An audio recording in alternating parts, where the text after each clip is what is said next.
2024학년도 1학기 기말고사 지구과학원 일산동고 내신분석 리포트입니다. 우선 일산동고는 이제 1학기 중간고사를 보지 않았어요. 그러다 보니까 총평에서도 보시면 아시겠지만 시험 범위가 처음부터 지질시대까지입니다. 범위가 좀 좁은 편은 아닌데요. 이 부분이 처음부터 지질시대까지가 타 학교 같은 경우는 1학기 중간고사 시험 범위에 있기 때문에 일산동고 같은 경우는 보통은 학원에서 이제 수업을 듣기가 수강하기가 쉽지는 않은 부분이고요. 그 다음 이제 이게 계속 이렇게 가다 보면 1학기 기말고사를 지금 요만큼만 봤으니까 2학기 때 또 뒷부분을 공부하는 데 있어서 어려움이 좀 많지 않을까 생각이 들긴 합니다. 대신 객관식 26문항 출제가 됐습니다. 그리고 주로 이제 수능 특강이나 고3 모의고사, 보통 지구과학 같은 경우는 기본적으로 공부를 하는 것이 내신 기출 먼저 보시고 그 다음에 수능 특강 여러 번 보시고 고3 모의고사 최근 것들을 보시는 게 이제 문제 푸는 순서거든요. 보기 변형으로 출제가 됐어요.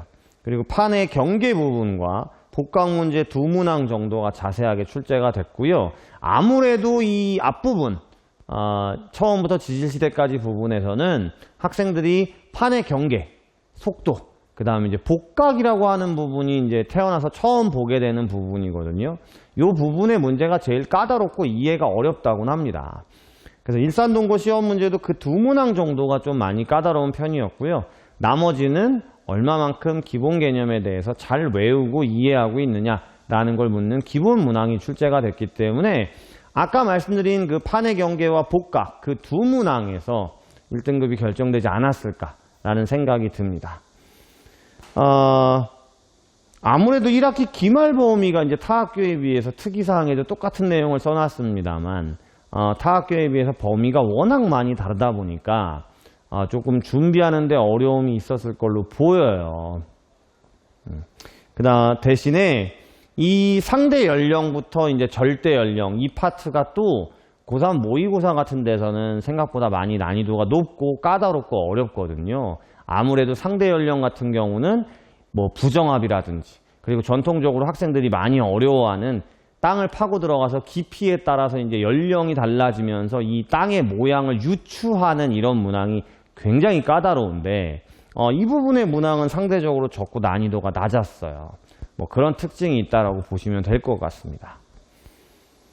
대표 문항 분석을 보시면 처음부터 풀룸 구조론이라는 부분까지가 11문항 출제가 됐습니다. 이 부분이 이제 어떤 거냐면 판의 경계, 그 다음에 학설, 그리고 이제 고지자기와 복각이라는 부분이고요. 아까 말씀드렸던 7번 문항의 복각 문항이 고3 모의고사 난이도였어요. 아무래도 지괴의 이동 부분이 이제 땅의 이동이 학생들이 가장 어려워하거든요. 왜냐하면 땅이 이동하는 건데 지작이 극이 이동하는 것처럼 문제 표현이 되어 있는 부분이 있어요. 지금은 무슨 내용인지 2025년을 준비하는 학생들 같은 경우는 잘 모를 수도 있다라고 하면 고지작이 극, 그 다음 지괴의 이동, 요런 복각, 요런 부분들이 꽤 많이 어렵구나라는 걸 가지고 계시면 됩니다. 이 부분이 또 어려운 부분이었는데 또 지괴의 생성 위치와 이동, 그 다음 고지자기 극까지의 최단 거리 이런 것들을 묻는 문항이 7번 문항에서 나오면서 그 7번 문항의 오답률이 굉장히 높았을 걸로 보이고요. 9번 문항 같은 경우도 섭입형 경계와 판의 평균 이동 속도 문제였습니다. 이것도 우리가 정지되어 있는 시험지에서 이제 이동하는 걸 유추해야 되기 때문에 오답률이 높았을 걸로 보여요. 그리고 이 문제 같은 경우는 수특이나 모의고사에서 자주 보이던 형태가 아니었습니다. 그래서 제가 가장 난이도가 높은 문제였다라고 선정해 놨고 처음 총평을 말씀드릴 때도 이 2문제가 아무래도 1등급을 결정하는데 가장 주요한 문제가 되지 않았을까라는 생각이 든다라고 말씀을 드렸잖아요. 마그마의 활동과 화성화 문제 같은 경우는 3문항 나왔습니다만 12번, 13번, 19번 전부 다 아주 기본적인 내신 문제 수준이었습니다. 그리고 퇴적암과 지질구조도 5문항이 나왔는데요. 단층이나 부정압, 그 다음 우리나라 퇴적 지형이나 육상, 연안, 해양 환경 같이 조금 지엽적이고 자세한 문항들은 출제가 되지 않았고요.